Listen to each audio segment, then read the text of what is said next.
Esta foi uma semana sombria para a mídia tradicional e especialmente para o New York Times. Acho que cabe a nós perguntar como o New York Times, que já foi o bastião e o auge do jornalismo ocidental, se tornou uma correia de transmissão do ódio mais antigo da história. Quero começar com algo que tem me incomodado. E se você é uma pessoa de consciência e acredita na verdade, nas evidências e no Estado de Direito, isso também deveria estar te incomodando. Esta semana, o New York Times publicou um artigo de opinião de Nicholas Kristof. Vou contar o que Kristof alegou, caso você ainda não saiba. Ele alegou que soldados israelenses estão envolvidos em estupros sistemáticos, um regime de estupro contra prisioneiros palestinos. Ele alegou que cães foram treinados para agredir sexualmente os detentos. Mesmo que já tenhamos ouvido isso, quero que reflitamos por um momento.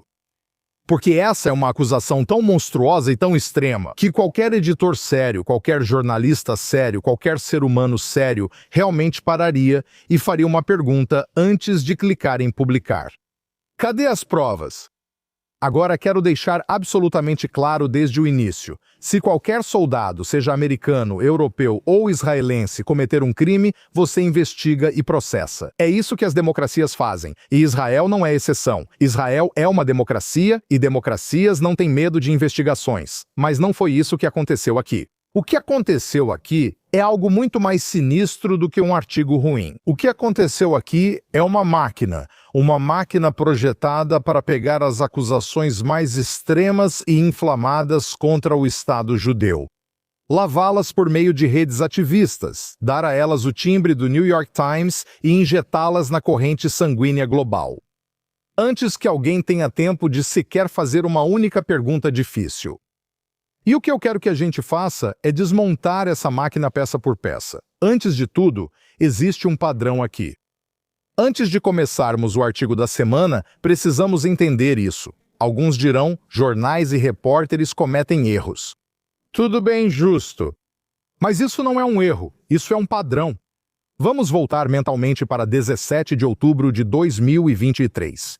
Isso foi apenas 10 dias após o massacre do Hamas, quando eles massacraram 1.200 judeus. Naquele momento, eu estava ao vivo dando uma entrevista quando um soldado da unidade de porta-voz das Forças de Defesa de Israel começou a ficar atrás da câmera e a sinalizar para que eu terminasse a entrevista rapidamente. Terminei e perguntei, o que está acontecendo? E ela disse, escuta, houve um relato de que houve uma explosão no Hospital Al-Ali, em Gaza. Eu disse, ok. E ela disse, já estão saindo artigos dizendo que fomos nós. E, de fato, o New York Times publicou a seguinte manchete. Ataque aéreo israelense mata 500 em Hospital de Gaza. Agora, em questão de minutos, essa manchete estava em todo lugar. Houve basicamente tumultos que irromperam em todo o Oriente Médio. Houve líderes mundiais que condenaram Israel. O rei Abdullah da Jordânia cancelou a cúpula com o presidente Biden. E assim, a história desmoronou. Não foi ataque aéreo israelense.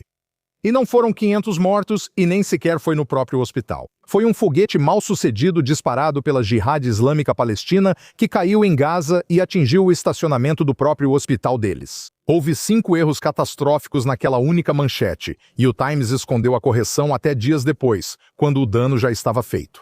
Um mês depois, o Times publicou outra matéria, alegando que a taxa de mortes de civis causada por Israel em Gaza era quase sem precedentes na guerra moderna, mesmo em comparação com Rússia e Ucrânia. Agora, sem precedentes, mesmo em comparação com a Rússia, um blogueiro, e bastou um simples blogueiro, ao checar os fatos, apontou que só em Mariupol a Rússia matou mais civis do que o número que o Hamas estava alegando para toda Gaza. E aqui está a ironia.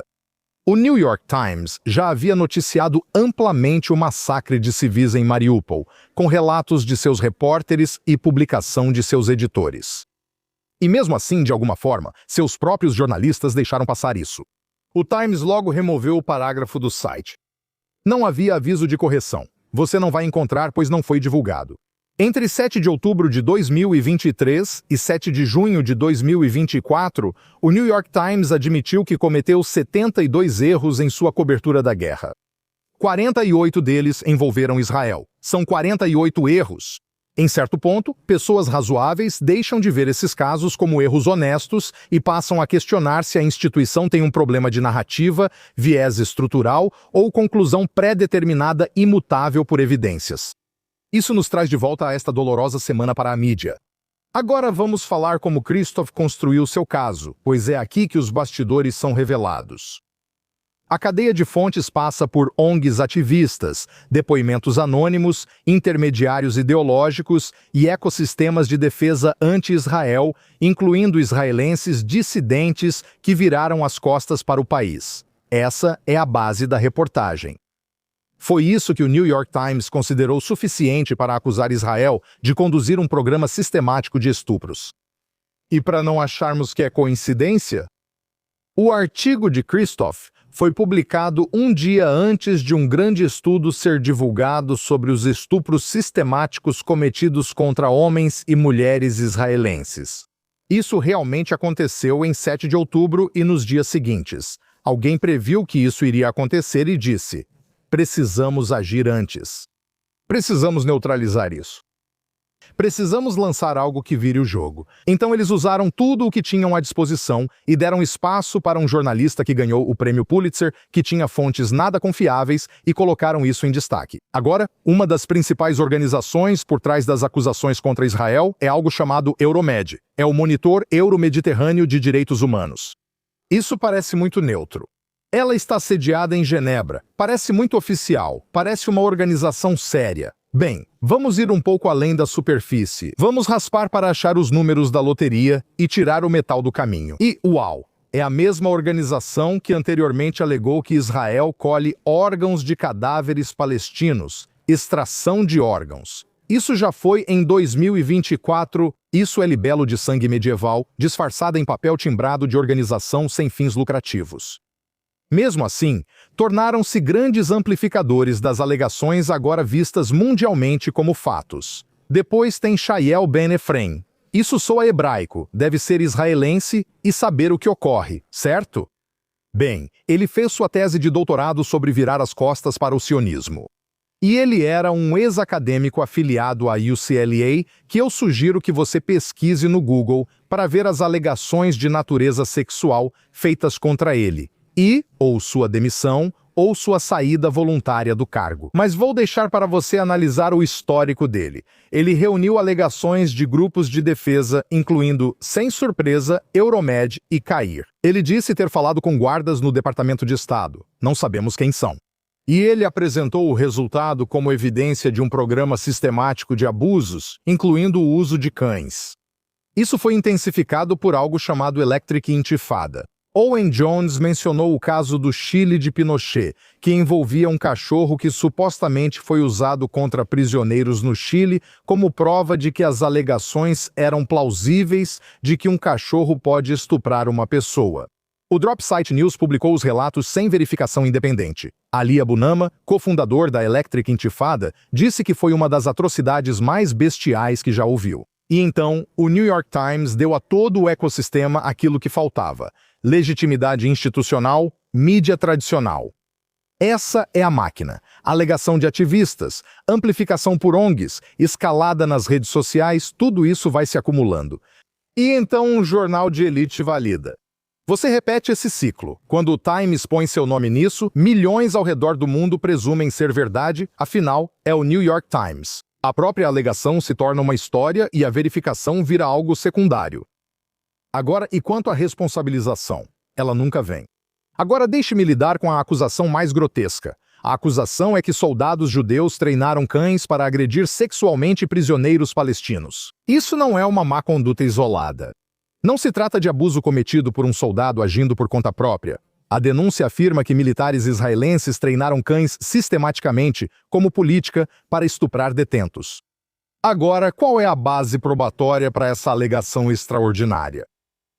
Testemunhos anônimos, ONGs ativistas como a Euromed, intermediários motivados ideologicamente como Shael, nenhuma evidência forense verificada de forma independente, nenhuma verificação médica divulgada publicamente, nenhuma testemunha identificada disposta a testemunhar sob juramento. É só isso. Se alguém entrasse na redação do New York Times e fizesse a alegação de que o Departamento de Polícia dos Estados Unidos ou o Exército francês estava treinando sistematicamente cães para estuprar prisioneiros, você acha que os editores do Times deixariam isso ir ao ar? Sem uma única prova forense, sem uma única fonte identificada, sem uma única corroboração médica independente? É claro que não. Quando a acusação é contra Israel, a exigência de provas some. Inclusive, treinadores profissionais de cães já se pronunciaram. Brandon Macmillan, o apresentador vencedor do Emmy do programa Lucky Dog da CBS, disse que nunca ouviu falar de um cachorro sendo treinado para estuprar um ser humano.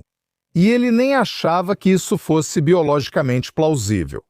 Por quê? Porque cães machos não ficam sexualmente excitados sob comando da mesma forma que cães de ataque são treinados para morder. A mecânica simplesmente não funciona. Mas isso não importava, pois a acusação reforçava a narrativa. No ecossistema de mídia atual, isso já basta. É aqui que a história começa a ecoar alto, pois isso é chamado de calúnia de sangue. Libelos de sangue, e devemos chamar isso pelo que é um libelo de sangue, nunca tiveram realmente a ver com evidências. Tratavam de criar uma permissão moral para odiar judeus. Na Europa medieval, os judeus eram acusados de envenenar poços, profanar símbolos religiosos, assassinar crianças cristãs para que pudéssemos usar o sangue delas para assar matzá para a Páscoa judaica. Uau! Isso deve ser realmente gostoso. A linguagem muda ao longo dos séculos. O mecanismo da calúnia de sangue não muda. O mecanismo é o mesmo. Escolha a acusação mais vil possível. Retire qualquer padrão de evidência e espalhe isso por instituições que lhe dão credibilidade. Na Europa era a Igreja. Hoje em dia é o New York Times. Agora Christoph não é bobo. Ele é um homem inteligente. Ele ganhou um Pulitzer. Ele entendeu que acusações tão extremas exigem algum tipo de validação israelense, porque sem isso, o artigo parece exatamente o que é: um material ativista, um panfleto de propaganda disfarçado de jornalismo. Então ele recorreu àquele a quem eles sempre recorrem, que é Ehud Olmert. Agora, Ehud Olmert foi o ex-primeiro-ministro de Israel. Não sou exatamente conhecido como entusiasta de Ehud Olmert, como quem já assistiu ao programa ou minhas entrevistas sabe. Mas o que realmente aconteceu aqui importa, porque Christoph citou Olmert dizendo: "Eu acredito que isso acontece? Com certeza." A implicação era clara. O ex-primeiro-ministro israelense valida alegações de estupro sistemático, tortura sexual e cachorrinhos sendo usados como instrumentos de agressão sexual. A única coisa é que Olmert, e isso é bem fora do seu padrão, na verdade ele se manifestou publicamente e esclareceu: "Eu não validei essas alegações e não tenho conhecimento que as apoie." Olmert disse que falava de alegações gerais de má conduta em guerras. E não fico feliz com isso. Na verdade, eu acho isso patético, mas ele não validou as alegações de estupro sistemático, tortura sistemática e o uso sistemático de cães contra prisioneiros. Então, pelo menos de acordo com Olmert, Christoph construiu uma impressão falsa usando uma citação tirada do contexto e a apresentou como uma validação israelense para alegações que, segundo a própria fonte, Olmert, ele nunca validou. Agora, isso não é jornalismo. Isso, pessoal, é manipulação. O New York Times deve a Ehud Olmert e aos leitores uma correção completa. Agora, grande parte dessa narrativa toda se baseia em uma instalação chamada Sde-Teiman. Vamos analisar Sde-Teiman e ver o que de fato aconteceu lá. Após 7 de outubro, Israel de repente se viu processando um número enorme de terroristas do Hamas e suspeitos de terrorismo que haviam sido capturados durante combates ativos. Sde-Teiman se tornou o centro de detenção e triagem de inteligência durante a guerra. E sim, surgiram denúncias de abuso. Como Israel é uma democracia, abriu investigações. É isso que democracias fazem. Mas então, algo ocorreu que deveria preocupar qualquer observador honesto. O caso principal envolveu 10 reservistas das FDI presos após o vazamento de imagens que pareciam mostrar o abuso de um detento palestino. O vídeo repercutiu internacionalmente. Parecia incriminador. Soldados levam um prisioneiro atrás de escudos anti-motim, longe das câmeras. Aliás, é só isso que aparece no vídeo. Mas as perguntas surgiram quase imediatamente. A barreira de escudos anti-motim? Esse é o procedimento padrão da Força 100 durante buscas e não por motivos sinistros. Um jornalista investigativo da Kan 11 em Israel, identificou inconsistências envolvendo os horários associados às imagens. Também houve dúvidas sobre a linha do tempo das alegações. Mais importante ainda, a narrativa abrangente de tortura sexual sistemática foi muito além das acusações que, no fim das contas, foram levadas à justiça. No início de 2025, relatos indicavam que as acusações de agressão sexual, centrais para a narrativa pública, já nem faziam mais parte da denúncia. Relatórios posteriores indicaram a retirada total das acusações. E o procurador-geral israelense envolvido no vazamento das imagens depois renunciou e está sendo investigado por ter vazado esse material de propósito. E por fabricar o material para tentar afastar a alegação de que o departamento dela estava sendo muito leniente. Então ela vazou para a imprensa um material que havia sido fabricado. Assim, haveria uma campanha contra 10 reservistas, uma campanha injusta que ela poderia então apoiar e mostrar que estava, de fato, processando soldados israelenses por cometerem delitos que eles nunca cometeram de verdade. Essa foi uma das maiores campanhas de difamação da história do Estado de Israel. Essa mulher fugiu da custódia militar e jogou o celular no oceano, mas isso acabou sendo descoberto. E assim foi toda essa trama. E a base de todo o caso de Sid Tayman foi rejeitada pelo tribunal. Ou seja, toda a base sobre a qual o New York Times construiu sua narrativa de uma história de estupro sistemático por parte de Israel desmoronou sob escrutínio. E agora eu quero te mostrar uma coisa, porque a hipocrisia aqui é tão óbvia que precisa ser dita em voz alta. Na mesma semana em que o New York Times publicou o artigo de Nicholas Kristof acusando Israel de manter um regime de estupro, o jornal publicou outra matéria sobre a Ucrânia. A manchete: chegam os robôs assassinos. Os ucranianos estão forjando o futuro da guerra. O artigo celebrou o desenvolvimento pela Ucrânia de drones autônomos, sistemas de direcionamento por IA e armas que poderiam decidir sozinhas usar força letal. O futuro das máquinas de matar.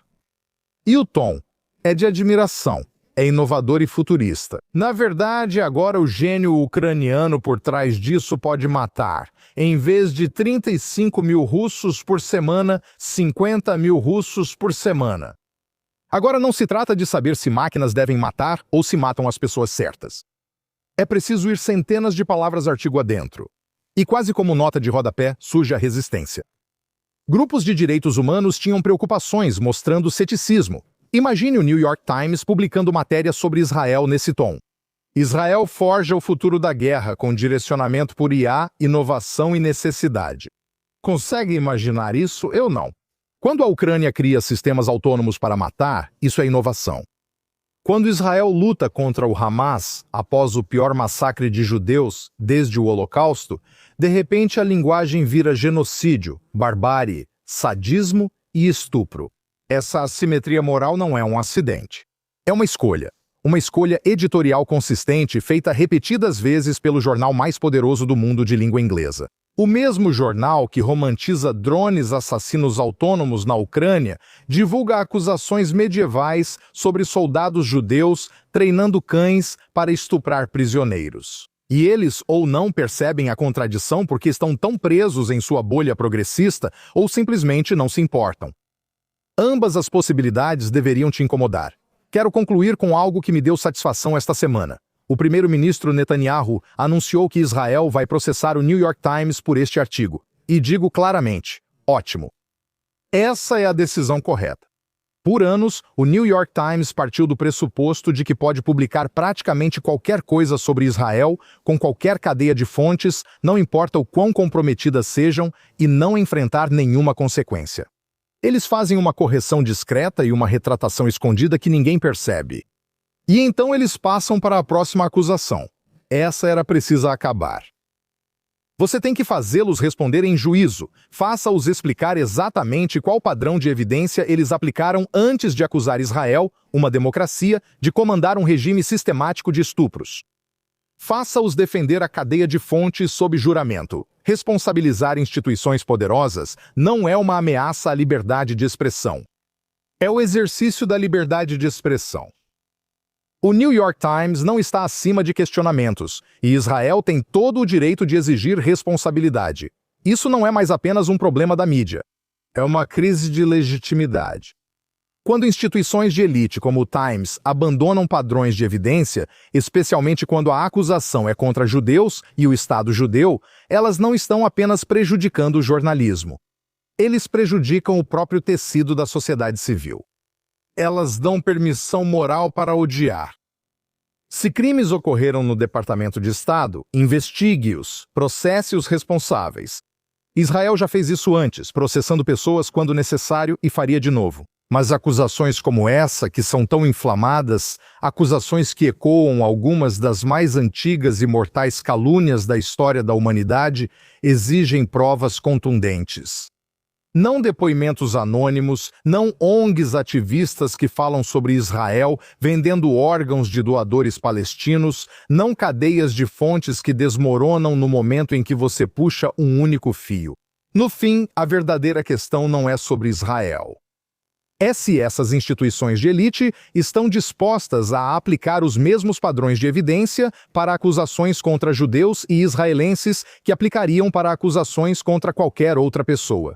Isso não é uma exigência radical. Esse é o mínimo necessário. O simples fato de precisarmos repetir isso em voz alta já mostra exatamente onde estamos. Precisamos exigir provas, especialmente quando a acusação é contra judeus e Israel. Este é o Truist, e eu sou Darren Spillman.